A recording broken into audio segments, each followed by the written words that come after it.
the home waters of Captain Brochan.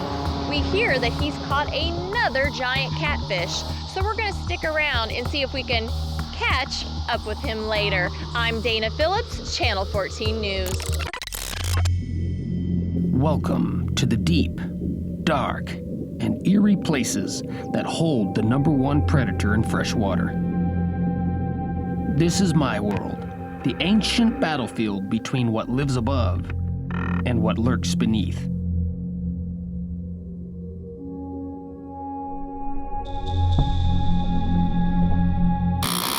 Hey, fish on, fish on. Coming around this way. It's going around. I had this giant goldfish sitting right in front of it. It was all he could take. He eventually just had to come out and grab it. Oh, it's a giant, man. This is a big one. Oh, this is the biggest fish of the year. For me, for sure.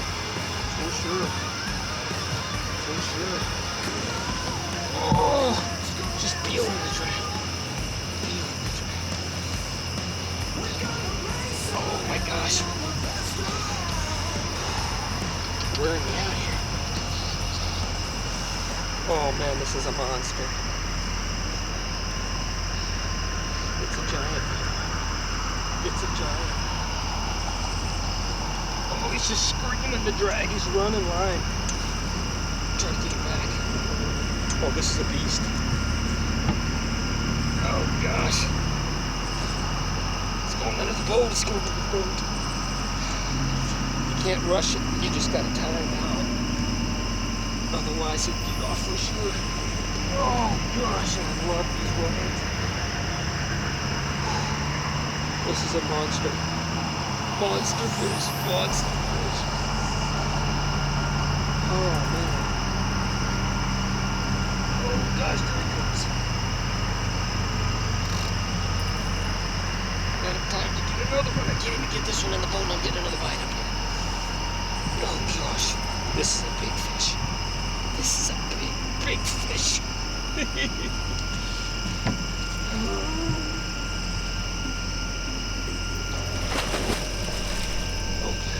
Nowhere near. I don't know how big this thing is. It must be 40, close to 50. Oh gosh. Just need to land this fish. So bad. So bad. He's going under the boat. Oh my gosh. It's the biggest fish of the year. It's a beast. Here it comes. Oh gosh. Back up.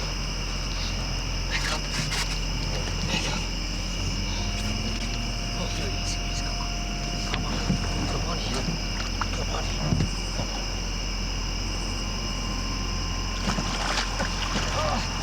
Oh, gosh. I got it. That's what it's all about right there. That's what it's all about. Gosh, look at that. Solid 35, maybe 40 pounder. He just gets better and better. Look at that. I'm gonna go ahead and call it a night with that, folks. That's about as good as I'm gonna do out here on this section of river, so this doesn't get any better, man. I'm gonna wrap it up with that. Take a few pictures and I'm gonna go on home. It's getting late, so what a night, man. What a night. Let me get the hook out and I'll show them to you one last time. Let me just get the hook out. Oh, I set that hook so good too. He wasn't going anywhere.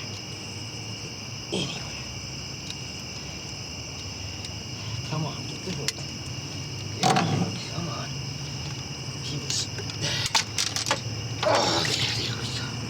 Look at that. This is why I chase the Whisker fish, people. Right there.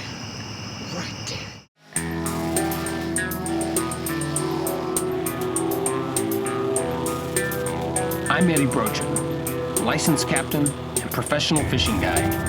There you go, boys. There you go, boys. There's your monster right there. This isn't just some passion.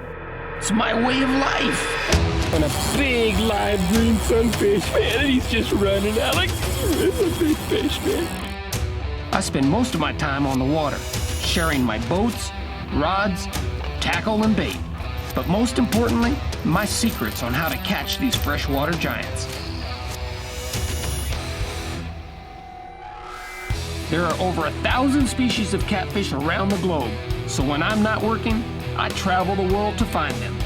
I'm on a mission to uncover the stories, use all my skills to catch them, and then release them in efforts to educate mankind and conserve these magnificent creatures. They are the sharks of freshwater, and I am the Whisker Seeker. The Whisker Seeker.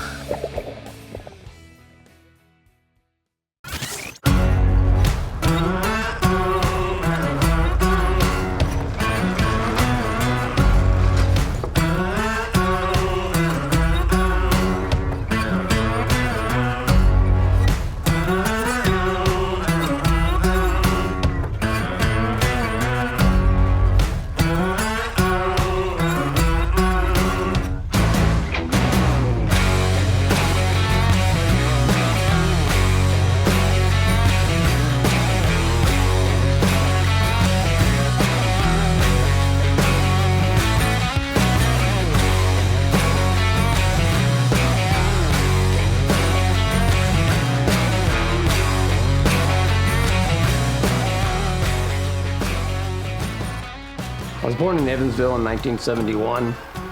Spent most of my early years growing up on my grandfather's farm there in southern Indiana. He had a huge lake in the backyard, and that's where I was basically taught, how to catfish at a very early age. About the time I was in the 3rd grade, my dad moved us down to the border of Mexico. And the largest body of water down there was Falcon Reservoir. That's when I became fascinated with catching big catfish. Spent a lot of time there camping on the reservoir with my grandfather, my dad, and my Uncle Dean.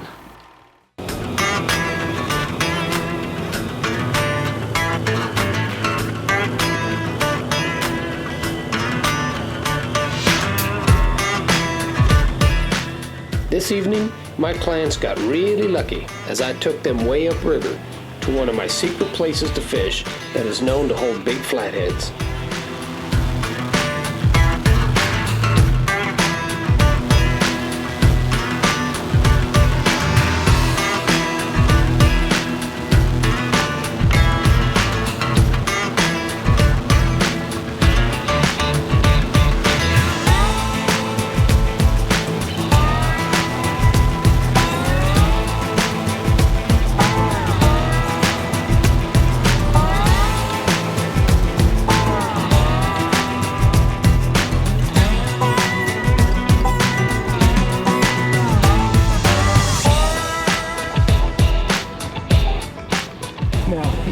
Rods back here go off.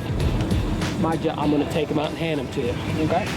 You can primarily fight the fish off the front of the deck. Whoever's turn it is sits in the front, or you can sit in the far front. Okay. 2 of you can sit there, and 1 in the far front if you want, whatever. But whoever's in the front is the man. You got 4 rods up there, and you got 4 in the back. They're all yours. Whoever's they are, you're going to take turns. You got 8 rods per person. Okay? Awesome. To get the strike. I'm not in any big hurry to set the line since we're every bit a half hour early, man. Yeah. Okay. Yeah.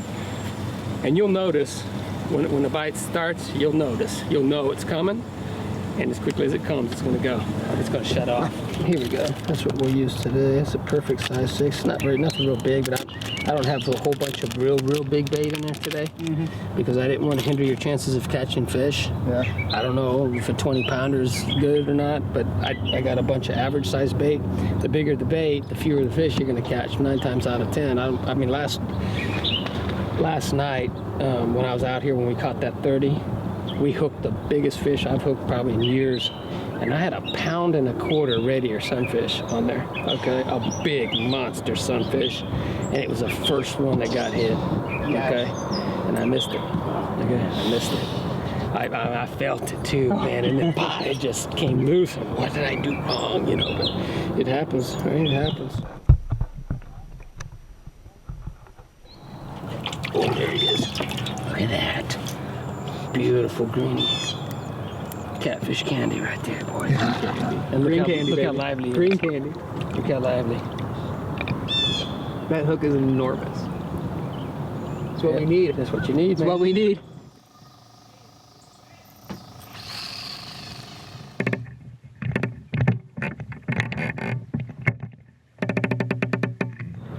There's 3 of those rods. The 2 in the front, you just wind until you feel them set the hook. These, you need to, while it's running, flip the switch, crank 3 or 4 times down, and then pop them and leave it up there, crank some more while it's still up there. And then again a second time, and then you can just wind down and then just try to find it.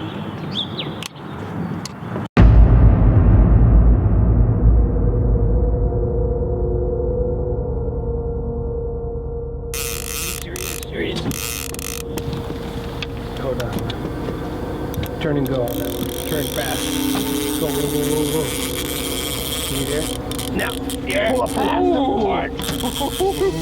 Oh, man. Like a channel should. Okay, somebody takes me.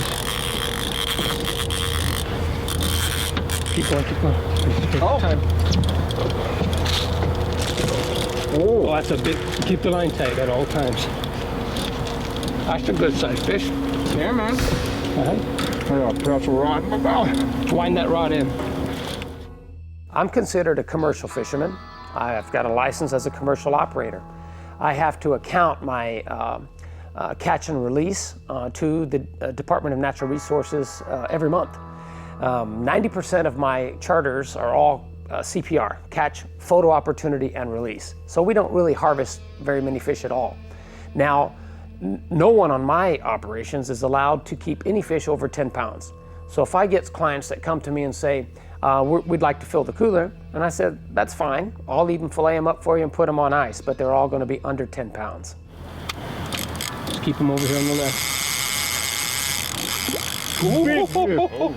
Big channel, about 10, 15 pound channel. Big channel. Nope, it might be a flathead. That looks like a flathead, dude. It's a flathead. Don't let him touch the boat. Oh, it's a nice one, man. Take your time. Go slow. Go slow. Don't move. He's not ready to come in yet. There you go, boys. There you go, boys. There's your monster right there. Oh, yeah. There you go. Now That's a rod in the mouth. I'm happy, man. That's a beast, boys. That's what we came here for. Right there, congrats. This is nice. That What a boy, Nick. All right, that's your fish. Let me get that. You get that. Let me get the hook out. Let me get him off. Dude, that is a healthy fish. Oh, gosh. Oh, yeah. That's a big fish. That is a monster, boys. That's what we're talking about. Get in there. He's mad, man. He's mad. Hold him up. Atta, baby. Hold him up. Yeah, baby. Here, Nick. That's a tricep bender. Little piggy. That's what we came here for, boys, right there. And that was on the head. Yeah, that was on the head. Oh, yeah. My cameraman had to leave early this night, and that's a shame because right after he left, Abraham caught another flathead weighing over 30 pounds.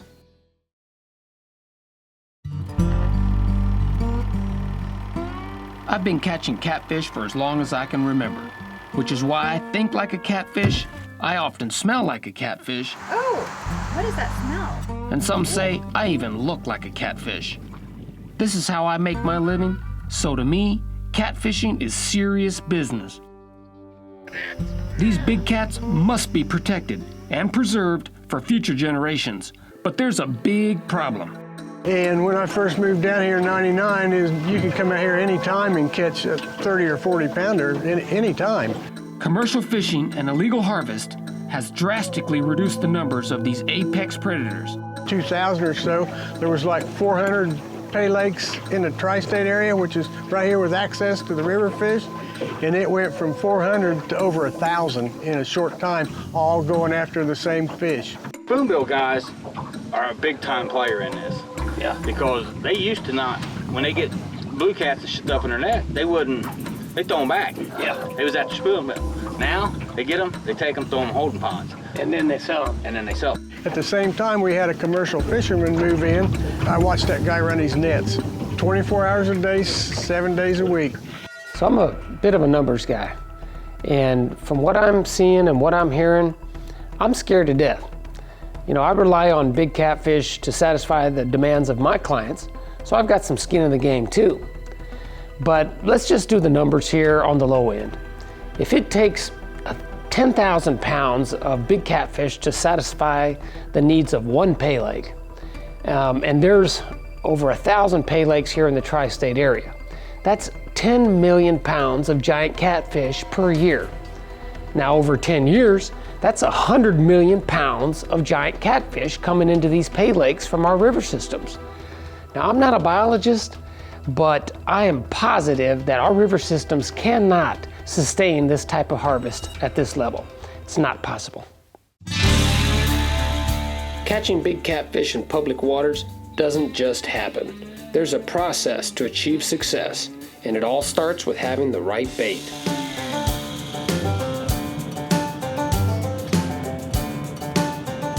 All right, well, we're heading out to gather bait right now for tonight's flathead catfish excursion.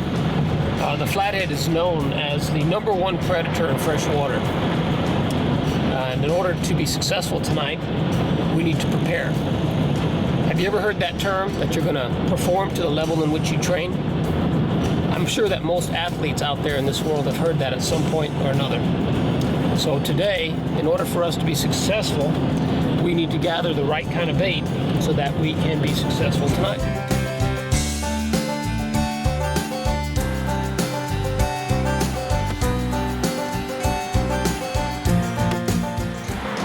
We need to buy a few crickets. I've got some, but not enough, okay? So we gotta get some bait before we can go gather bait. All right, come on.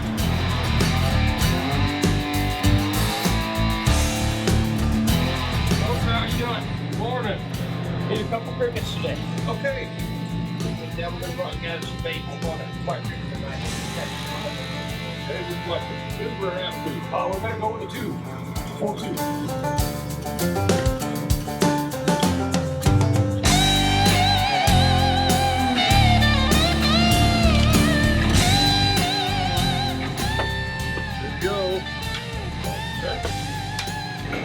How much money? Let's see here. 370 per stack.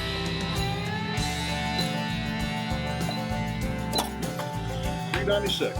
Okay, put that on the card today. Sure. You want to put a fishing license on that too?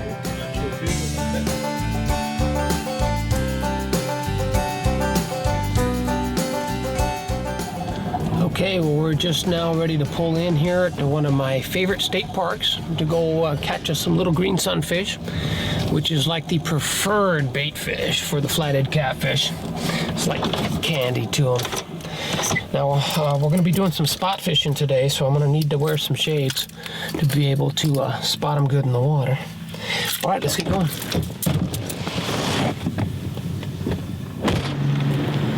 Okay, all we got to do now is catch a bunch of bait and keep it fresh and lively. Lively being the key. When we gather our bait today, we're going to put it into a small bucket with an aerator, transfer it here to my cooler, and then from my cooler we'll transport it to my house and get all the fish, the bait fish, into my bait tank. I got a 100-gallon bait tank at the house. That's where the bait will stay fresh throughout the entire afternoon and be ready to go for tonight's adventure, okay? Gotta keep the bait fresh and lively.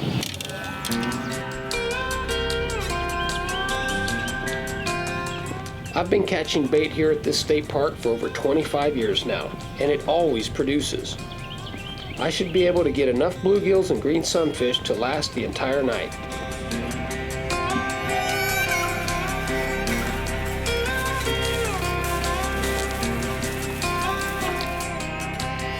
Most people don't realize that for every 6 hours of fishing charters I conduct, I have a full day of preparation the day before.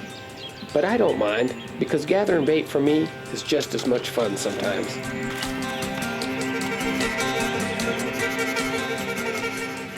When hooking the crickets, I like to keep the barb of the hook inside the chest.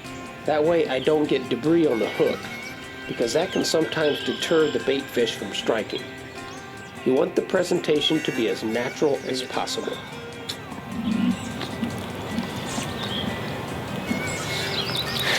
Not very big, but we're not in a position to throw anything back right now because we need a lot of them.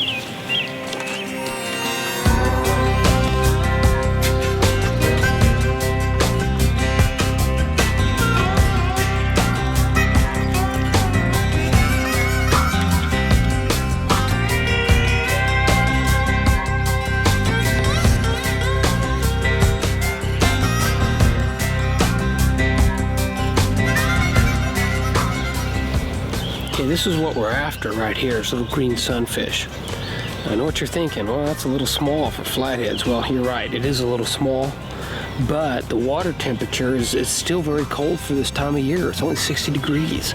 We had a really big storm move through last night, cooled everything down with cold front. So bigger is not always better when the water's still cold. We're gonna finesse fish these flatheads tonight using these little green sunfish. The reason we like these is because they're extremely active, they're very hardy, and they inhabit the same kind of habitat that the flathead catfish does. The rocks, the log jams, you know, so they're relatable to the flathead. Okay, I got a nice handful of smaller green sunfish, but it's time to go after some big ones.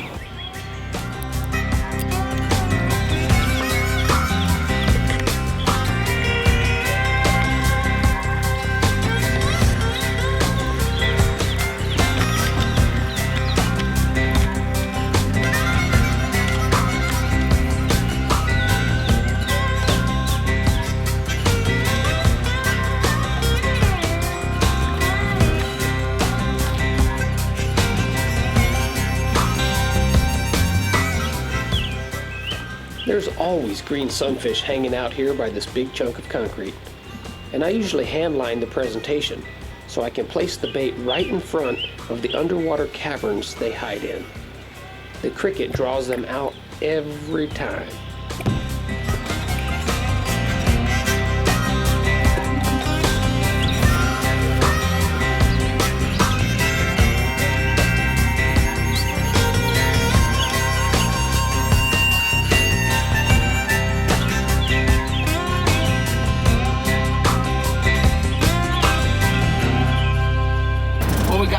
Major downpour. We're soaking wet, but we got plenty of bait for tonight, and that's the good thing. We're on our way back to the house now to get it taken care of, put all the bait inside the live well, and then we can concentrate on getting everything else ready.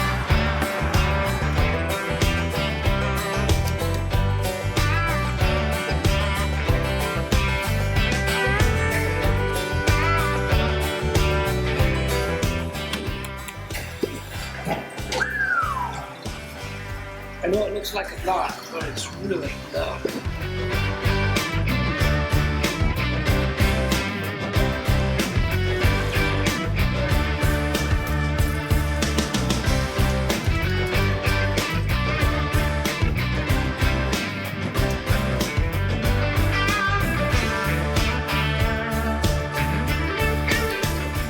Got a nice assortment. We've got bluegills, green sunfish, and even a little crappie.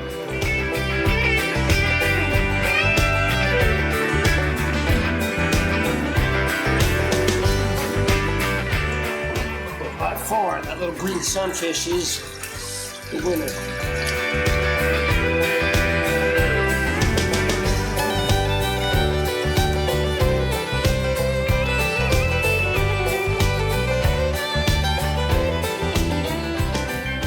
This bait tank here, I made it just a few days ago. Just a 100-gallon trough that you would use for livestock. I took some garden hose and put it onto a bilge pump. I've got it running on a 12-volt battery there. I just charge that battery every day. I actually have 2 batteries, and I alternate back and forth, keep it fresh. During the making of this documentary over the last 3 years, I have reached out numerous times to multiple Pay Lake operators, commercial fishermen, and even members of the U.S. Fish and Wildlife Service, and they have all declined the opportunity to comment. So what does that tell you? In my opinion, what we have to do is we have to reach an agreement to where the biologists, the DNR biologists, they can come up with a number that we can harvest. And make these Pay Lakes accountable for really taking care of these fish. Maybe if you have to, there has to be regulations in line to where they take care of their fish and are allowed a certain amount a year. Whatever they are, it still would be nice to have the big fish, but I certainly understand the other side too, where people really care about these fish passionately and they just don't want them harvested out our rivers and put into Pay Lakes and mistreated and not taken care of. So I do see both sides of this, and my hopes is one day that we can find a common ground to where we can all survive with. The biggest fear I have, if the regulations do get passed in our favor, is if the state departments will actually have the funding to enforce it. Let's be realistic here. How many commercial fishermen are out there running fish around all the time, running nets? Do you think they're actually going to have the funds and the resources to actually go and regulate this? I think illegal harvest is going to be going on for a very long time, and I think we're going to begin to feel the effects of that immediately. All right, it's going to be a little chilly tonight, so we're going to put on a little extra something there to keep us warm, because the temperature has dropped quite a bit. All right, ready, Alex? Let's load up the bait. We got plenty of bait. Nice. God, you have no idea how nice, man. Alex, if you want, go ahead and load up all the stuff in the back. And I'm going to disconnect this battery too, because we're taking all the bait out of it, so there'll be no need to run it. You'll see that? Those are our minnows. Those are our minnows. Yeah, we're going after some big ones.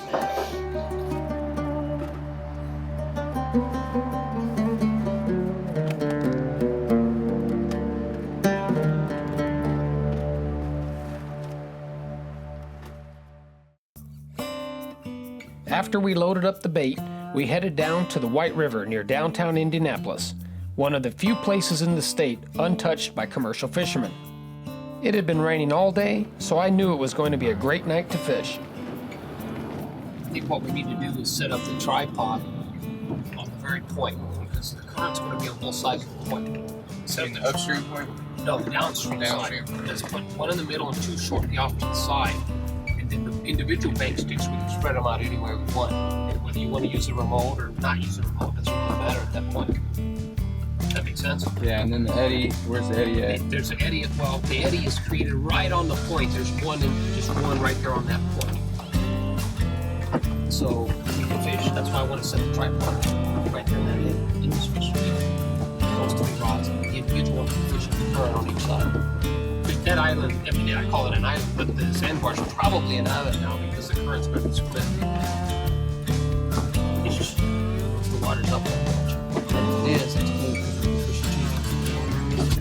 cool. Where's the island's not there? Or the sandbar's Yeah, not if there? the sandbar's not there, I've got a backup plan. Alright, that'd be my only concern. I got a backup plan.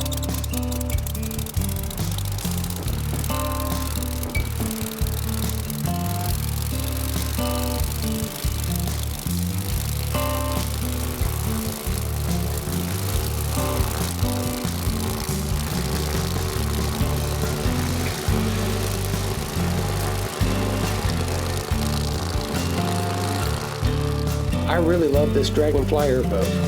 It helps me to get to areas on the river that are usually impossible to get to because of shallow water. But I never worry about that with the little Dragonfly because she runs on land just as well.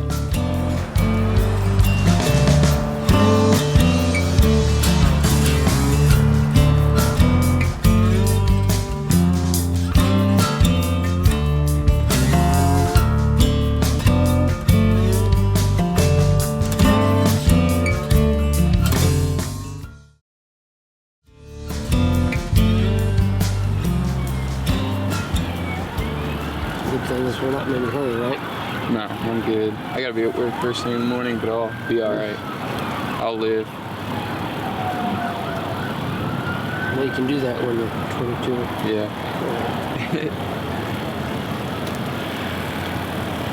I brought some relish and... It's going, it's going.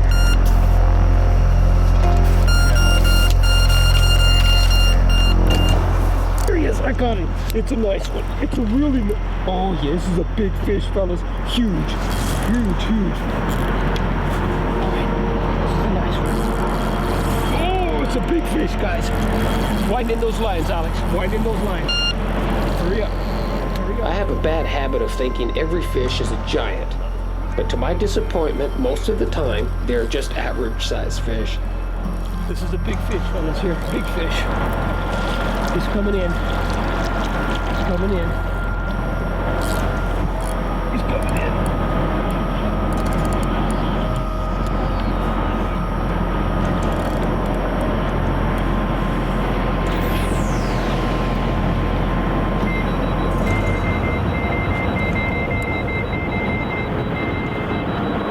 He's got me wrapped on something gonna come.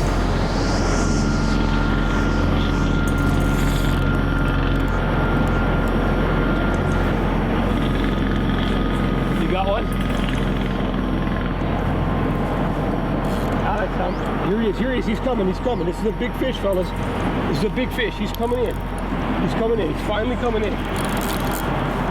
This is a nice one. Alex, a flathead. Hey, do you got one? No. Come here, help me land this fish. Bring in, land that one for me.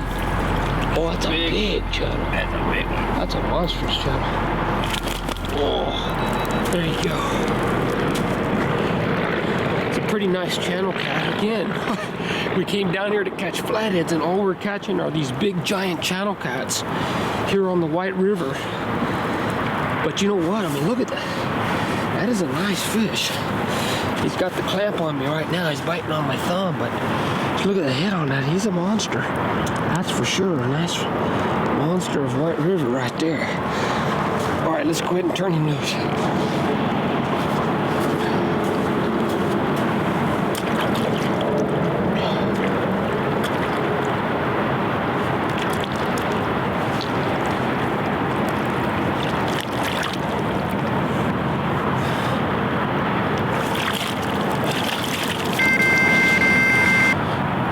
Got him, Alex? Yeah.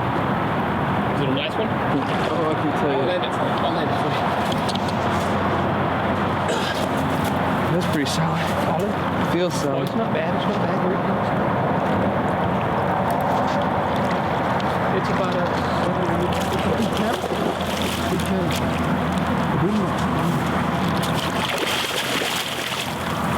It's a nice channel. Look at the size of that channel cat. Man, Alex. There's one. Nice fish, bud. Here, let's get him out of here. That's a thick one. Look at the head on that thing. Let me get the sand off. You need to get your hand around it. It's so big I can't get my hand around it. Why don't you clean him off, Alex, and show him to us, okay? Not bad. About a 9 or 10 pounder, maybe? Yeah, it's thick. Look at the head on that thing. Yes.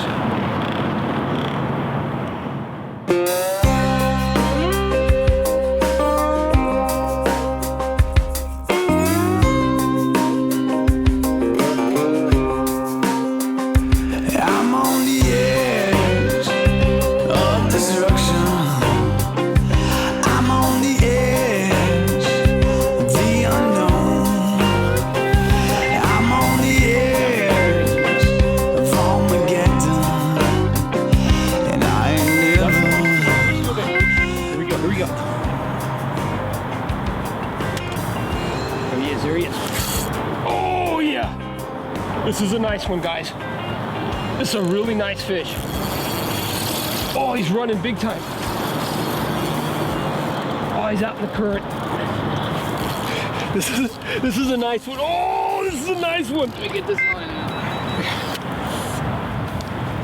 Okay, I'm coming over here. I'm coming over here. There he is. He's right here. He's right here. Oh, he's making another mad dash. He's not that big. He's not that big. He is running. We got another one. I think it was the middle one there, Alex. This guy's running pretty good. Here he is, here he is. It's a flathead. This one's a flathead. I saw this one for sure as a flathead. Come on up. Oh, man. Woo. Even though he's not that big, he's still fighting pretty good. Come on. Come on. Here he is, here he is, here he is. Oh, he's not done yet. He's not done yet. Come on. Here he is, here he is. Here he is. Okay, Alex, walk him back from me, walk him back. Here he is, here he is.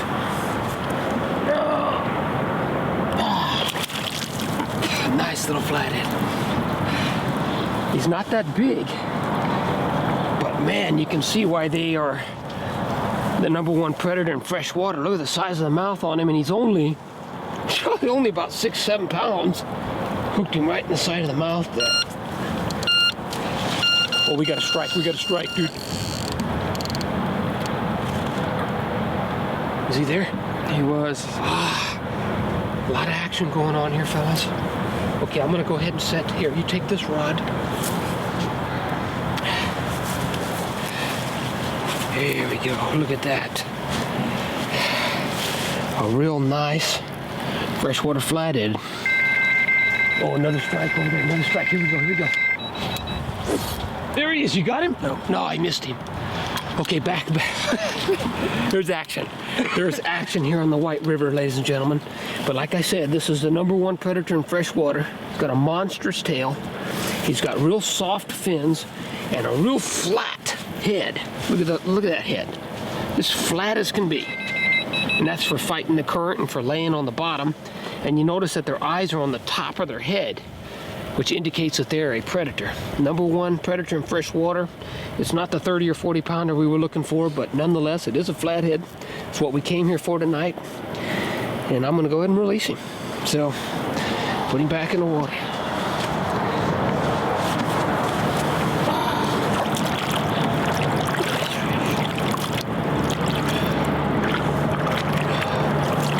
It's really important to make sure that you flip up the bait runner, because if not, you're going to hear the strike, then you're going to hear a big splash, and that you're going to know that that's your rod and reel setup just shooting across the river here, and you're not going to get it back with a big flathead or channel cat on the end of it. So always make sure you set that bait runner. All right, let's see what happens. The American way right there, boys. Now if we can just catch some fish.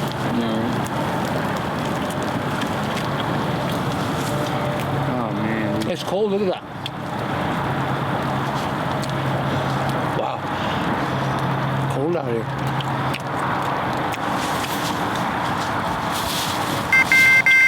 Got it. Oh yeah, I got it. Oh, it's a big fish, big fish, big fish.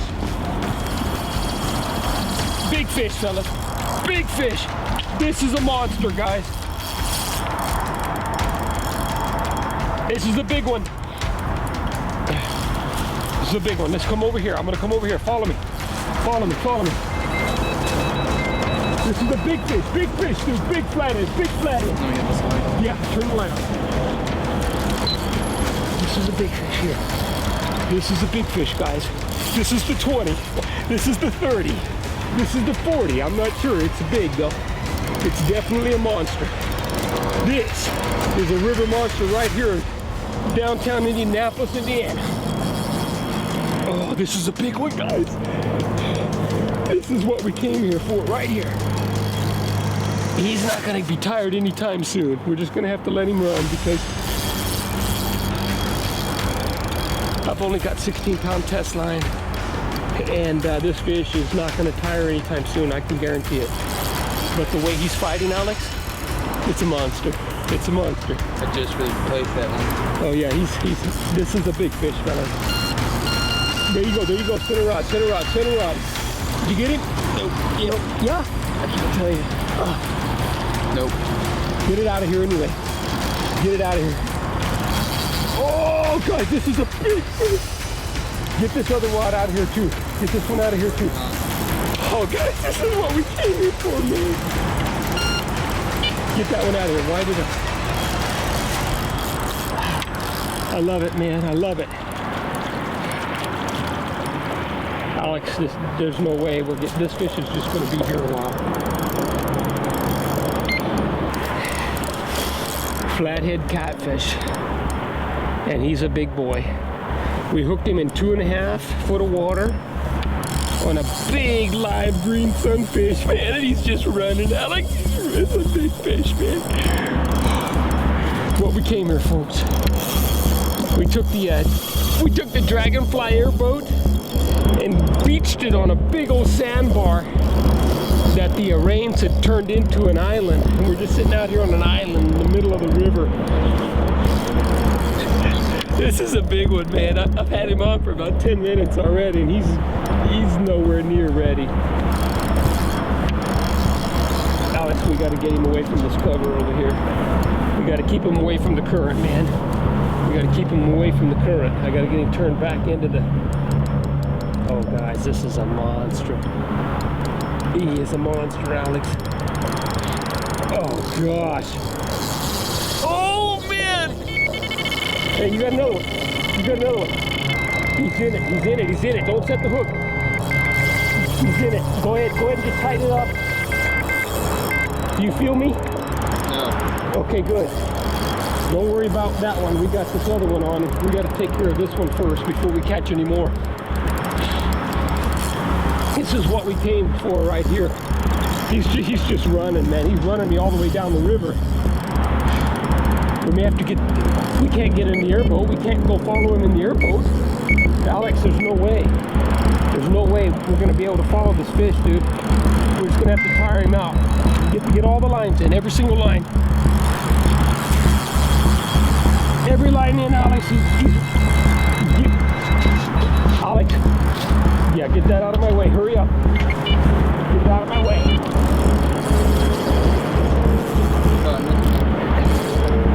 He's just running, man. He's halfway down the riverbanks already, guys, and he's out in the current. I got to try to get him back out of that current because I can't fight him in that current with this kind of tackle.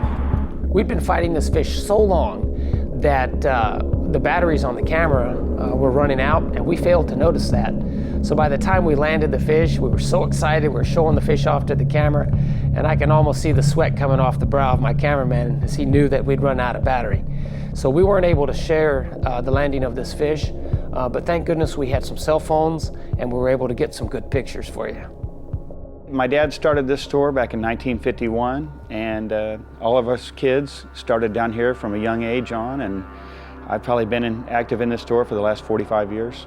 Well, you're right, it certainly is a hot topic. You do see it quite a bit on social media, and people are very passionate about it.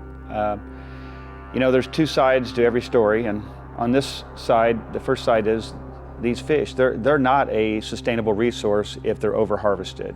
Some of these big giant catfish, they take 30 to 40, 50 years to grow to size that they're going into these lakes. And it's something that's not going to be reproduced quick. On the other side, you know, pay lakes, they provide a great opportunity for people to go catch a trophy fish who don't have that opportunity elsewhere. The pay lake is not the only problem that we have. The pay lake, yeah, they increase the demand for the big fish, but the commercial fishermen and the over-harvesting of the larger fish is what really puts the pressure on our species today.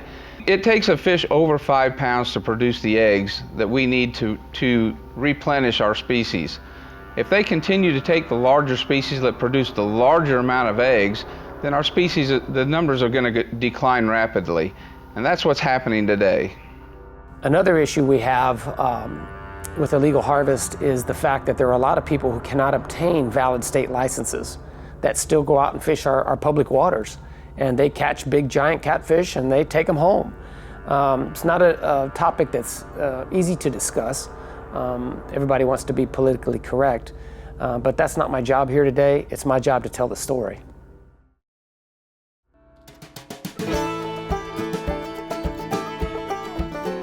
The only problem you've got is up at the dam, you've got a lot of illegal immigrants They catch the bait fish, they'll eat them. They don't throw nothing back. They're taking all the breeding fish. They make a mess up there. In defense of the DNR, they go up there and ticket them and they just throw the tickets in the trash. So it's beginning to be a problem. Usually you could go up there and take somebody and fish for all summer long and everybody would catch fish, but they'll take everything out and eat it or take it home with them or just kill it. I don't know what the answer is to put a stop to it, but it's a big problem that needs to be taken care of some way. I'll never forget the time that I went to Spain to catch the European Wells cat. I flew into Madrid and took a high-speed train down to Toledo, where I fished the Tahoe River.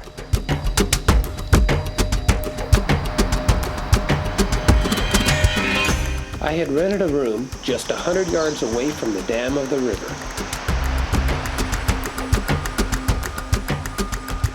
Just below the dam was a deep hole that appeared to be at least 30 feet deep in some areas, so I was sure this section of the river would hold the mighty Wells catfish. I don't know. I hope I'm not just here wasting my time, but I mean, I'm having a good time. I came here all the way from the United States. Spent an enormous amount of time and resources. I spent 3 days scouting. I spent a day and a half just getting my fishing license. Major challenge, just getting the license. But I'm here now, it's prime time. I mean, it doesn't get any better than this. If there is big fish in here, we're gonna catch one. And if there's not, there's not. I've got 3 lines set, we're gonna give it all we got.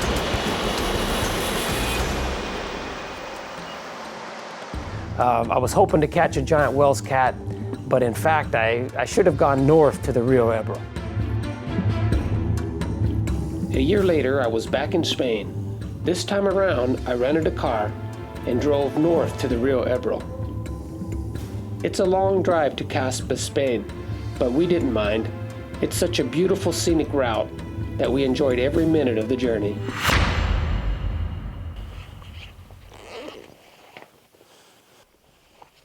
I had rented a room just a few hundred yards off the edge of the river, and once again I rigged my lines to the best of my ability in hopes of hooking up on a huge Wells cat.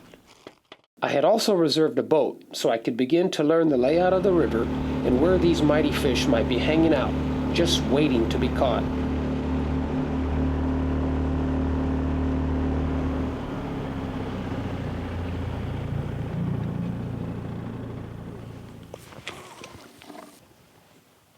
I fished for several days and had figured out that the fish were piled up in the channels and on the ledges of the channel.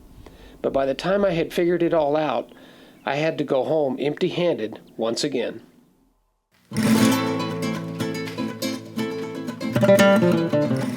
I wasn't about to accept defeat on my mission to catch a giant Wells cat in northeastern Spain, so I readied all of my tackle and headed out for a third attempt.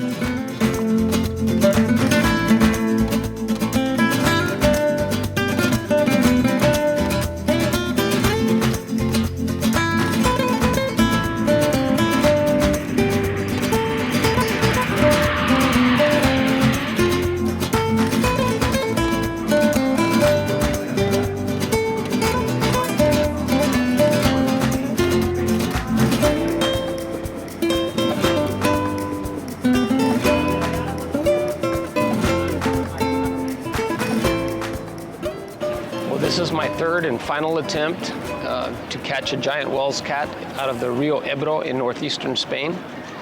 I've been here 2 times before and fallen short on the goal of catching this particular species, but I had to stop here in Madrid. I absolutely love Old Town Madrid, so I stopped here just to kind of walk around and break up the trip a little bit. It's been a long journey just to get here.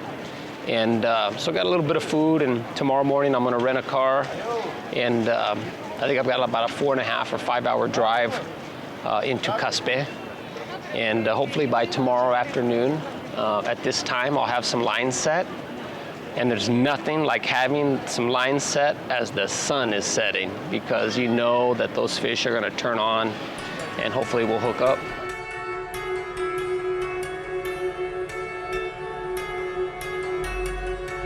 After a couple hours of driving, I decided to visit the Cathedral Basilica of Our Lady of the Pillar, a Roman Catholic church in the city of Zaragoza, Aragon, Spain. The basilica venerates the Blessed Virgin Mary under her title, Our Lady of the Pillar, praised as the mother of Hispanic peoples by Pope John Paul II. These seashells are found throughout the various towns and villages in Spain. They are significant as they mark the pilgrimage routes leading to the shrine of St. James the Apostle in the Cathedral of Santiago de Compostela, Spain, where the remains of the saint are buried. I myself have seen this catacomb with my very own eyes. It all started in Fatima, Portugal years ago, where my wife and I toured this pilgrimage route all the way to the cathedral in Santiago, where I became a knight of the Portuguese royal house. But that is a whole other story. After leaving Zaragoza, I continued northward on my journey back to the Rio Ebro in northeastern Spain. I couldn't help myself but pay a visit to the old town of Soria to marvel at the ancient Roman architecture that has withstood the test of time. It was an amazing experience, especially since I knew I'd probably never visit this part of the world again. We ended up not making it to camp in time to fish that evening, so we got a good night's sleep, then headed out first thing in the morning.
On this trip, I consulted with my close friend Steve Donegan to make sure I had the best possible chance of hooking up on a huge Wells catfish.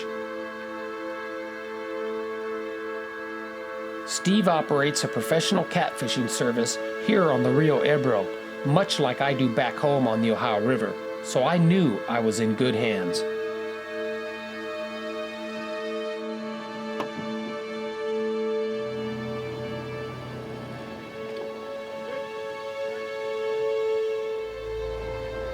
He suggested that we fish from the shore and run the baits out to them, where they typically hang out during the day, which is the edge of the river channel in the deepest sections of the river.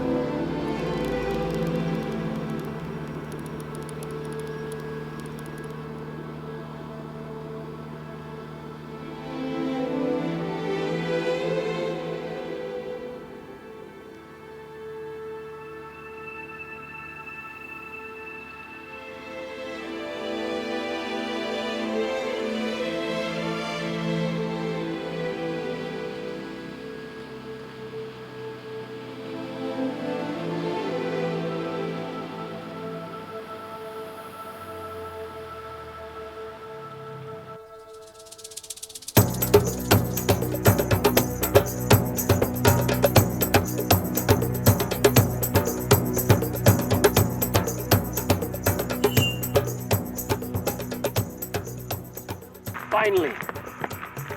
Third trip. I knew the minute I get my sandwiches up. Third time is a charm, man. Put some pressure on him. Yeah. Some pressure on him. Get that rod bent. Try and keep them under tension. He's swimming towards you. Swimming towards me. Yeah. Now, if while you're fighting this fish, another rod goes. Oh yeah, I can feel him head shaking now, man. He's trying to get off. He's shaking his head. So if another rod goes while you're playing that one, I'll strike into it, set it, and if I put it back, it's a bigger. Okay. This could very well be my biggest catfish of my life right here. It is possible. It's possible. This could be the one that I've been seeking for a lifetime. How they fight?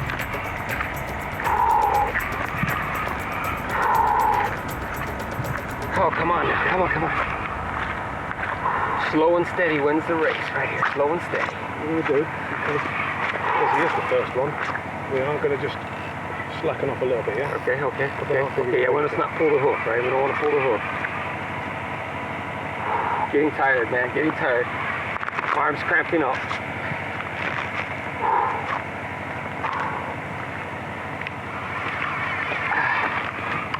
Oh, he's coming to the surface. He's coming to the surface. It's a big carp, yeah. Not what we came for. Typical carp fight. He's followed the lead all the way and now he stops. Now he's realizing he's hooked. But that is my biggest carp I've ever caught in my life right there. I'll tell you right now. Yeah, there you go. It's a very nice, it's one of the, I bet it's probably the largest carp I've caught on rod and reel before. So it was a nice fighting fish, beautiful fish.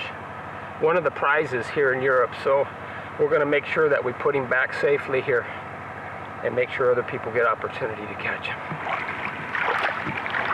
We'll put him back.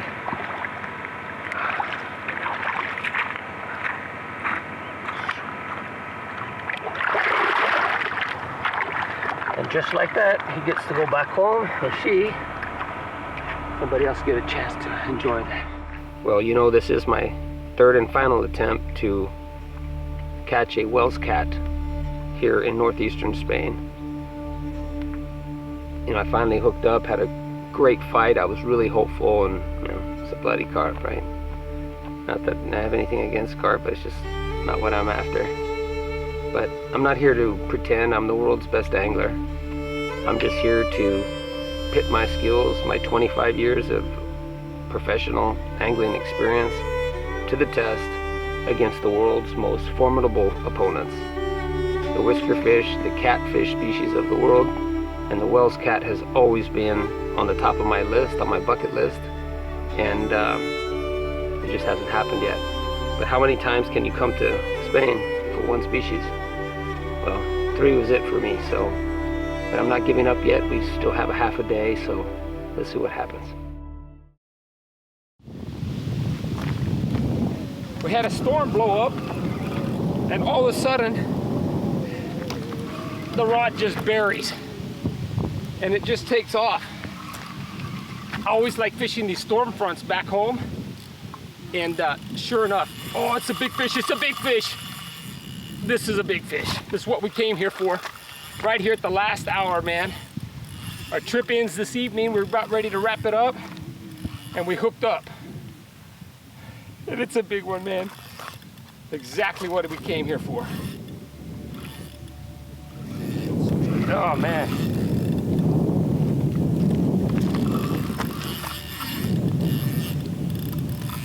It's a big fish, man. He's still running. He's still running. Been here a while now. I just want to see this fish. Oh my gosh. Come on. Come on. And now it's starting to downpour. Hopefully we can get him in. I'm gonna get soaked, man. But I don't even care. I don't even care. There he goes, there he goes! Ah! Ah! Come on, come on. Come on.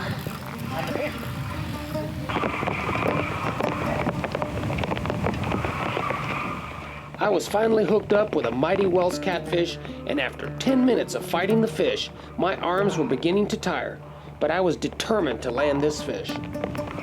This is why I didn't want to be wasting a bunch of time winding all of the rods in every time we rebaited, because I knew it was going to be a challenge and I didn't want to burn my arms out, and they're already, this is why, right here. He's coming in now. He's probably about 40 meters out. He's headed this way.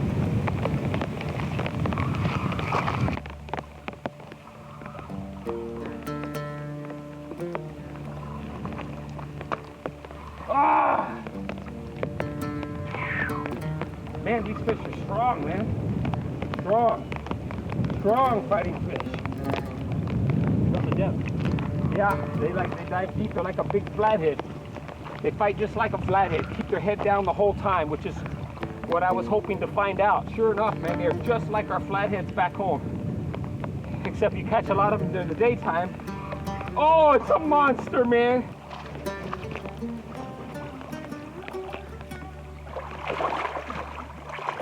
Yeah, man. Go. All right, let me do the hook first of all. My biggest whisker fish ever, right here. And it took a Wells cat in northeastern Spain. Our biggest problem here is the illegal harvesting of the catfish and the carp. There's certain groups here been caught by the police on numerous occasions, and each time they've been caught they've actually been released because there was no system in place to actually find them. Now there is, and action's being taken, but these people have been taking fish out by the tons.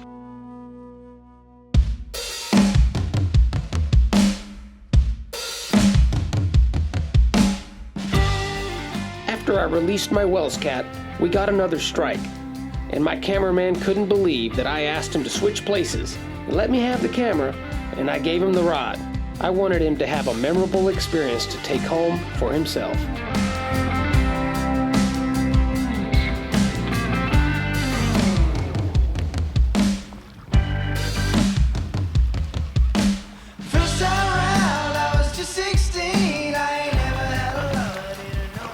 Hey Eddie, I think this is a good catch.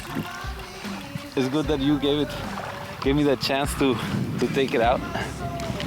But I think it's gonna be bigger than yours.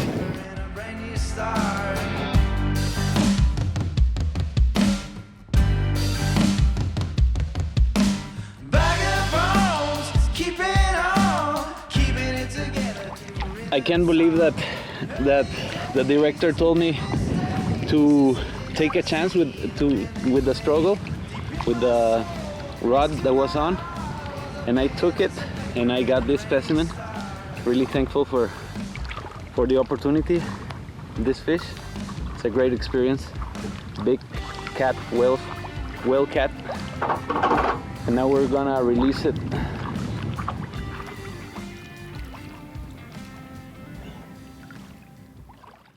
Nos encontramos en el río Ebro, donde nos han dicho que se encuentra Whisker el Seeker. La gente de la zona le ha visto por aquí, nos ha informado y vamos a buscarle.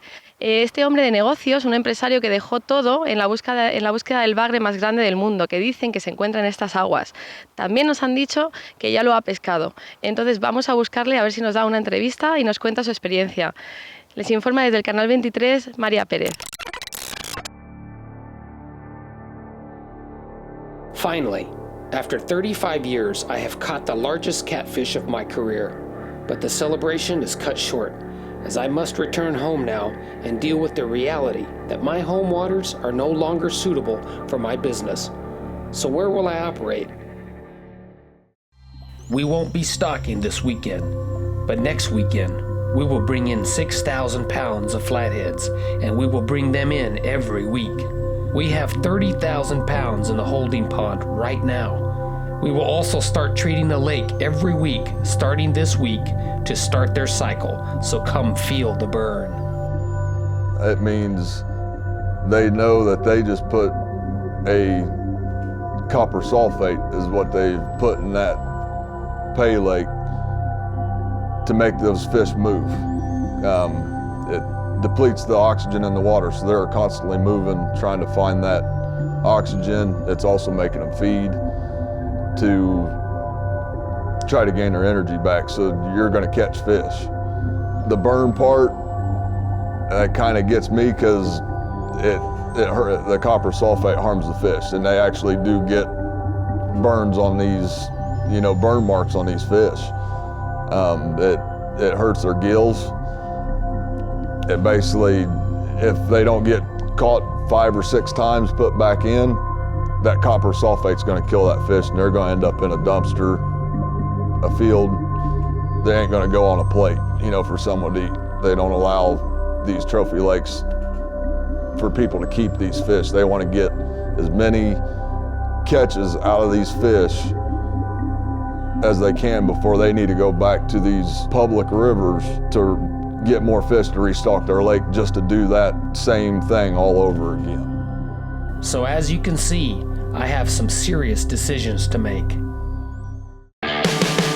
I've seen such a major decline in the numbers of big fish harvested on my services over the last few years that I decided to pack it up and move to South Texas.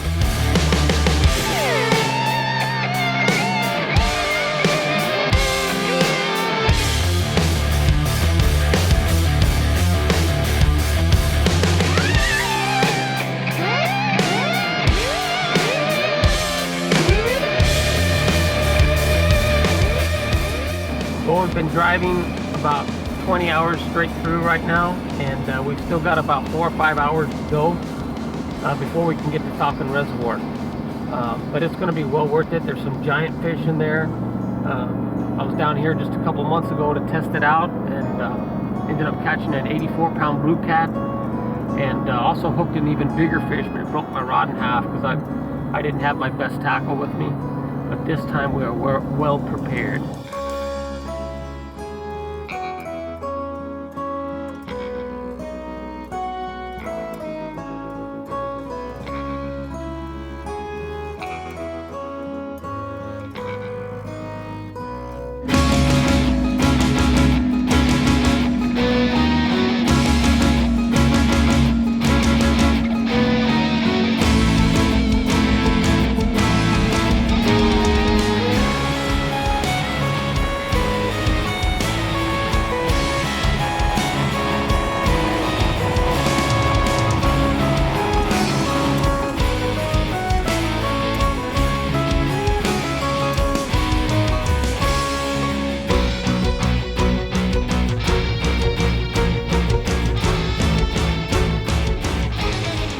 I will master catfishing on this reservoir. I will find the fish, and I will once again taste success. But I can't help to ask myself, for how long? So I find myself standing on the bow of the crown jewel, overlooking this magnificent place where it all began. I will survive. I pray the Lord bless this operation, and may the catfishermen of the world become better stewards with what they've been given.